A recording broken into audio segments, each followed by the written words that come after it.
Well, we do continue with a series of waves now around the northern portion of the northern hemisphere. This low pressure area here that's working in the Gulf of Alaska is going to migrate a little bit to the northeast, then east-southeast. We've had a short wave out ahead of it and then a more substantial system.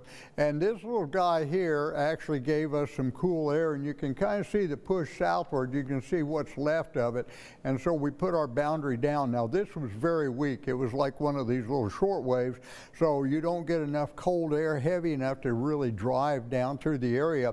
So when you push a little bit of cool air south and there's not a big area of momentum to help it out, either a low or it's cold enough and heavy enough, the warm air from the south has a tendency to modify the leading edge of it, so it really doesn't go anywhere. It's kind of quasi-stationary, and then it sinks down through the area.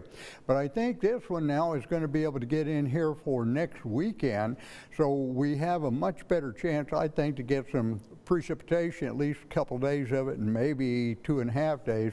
But anyway, right now, this little ridge is building in, so we've got a quiet pattern coming up. And like I say, our sky's opened up, and if you get a chance, we've got a nice big moon to look at. And all we're going to do now tonight is get to cool down a little bit. The winds are going to be a little lighter. The air is cooler and drier, and a radiational cooling will help as well as real weak cool air advection. So the temperatures now are starting to come down. We're 60s and 70s across the area, mainly north and northwest on the 60s, and then a little warmer as we work our way to the south in the 70s. And the lows tonight, we'll see some upper 40s back to the west-northwest. We may have one or two locations that drop in the mid-40s. Most of us will be in the 50s. The warmer air will be right down to the southeast. The sustained winds now are from the north, and they're fairly light. They're at about 5 to 10 miles per hour. So that's going to allow us to start kind of cool in the morning, 53. We've got a high temperature going to 78.